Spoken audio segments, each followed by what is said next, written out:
So here is where a parent may check. This is what goes into getting a vaccine exemption in Maine. It's a single-page form with a place to state the reason for exemption and why.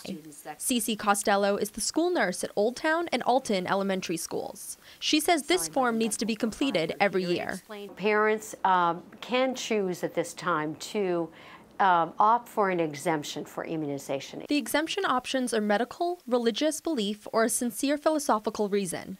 Most states allow religious belief exemptions, but Maine is only one of 17 states which allows the philosophical or personal belief exemption. We see so many reasons for philosophical reasons, so many excuses for philosophical reasons. Some of them are not accurate. Costello admits she supports immunizations, but she also respects a parent's right to choose otherwise, currently law in the state of Maine. If it changes, then will be protection for everybody, including their own children.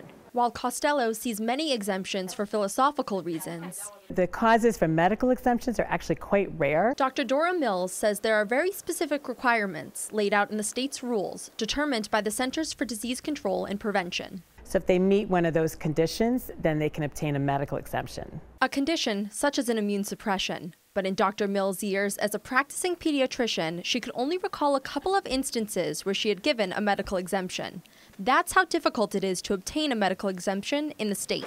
But as Dr. Mills points out, that's only one of 3 possible options. There should be a higher threshold to get an exemption for vaccines. A topic being taken up in the state's legislature in a hearing happening Wednesday. Samantha Sugarman, News Center, Maine. There are multiple bills being considered in Augusta right now that would change Maine's vaccination requirements. One bill would loosen the requirements to obtain a medical exemption. Another would keep the medical exemption as is, but it would completely repeal exemptions due to religious or philosophical reasons.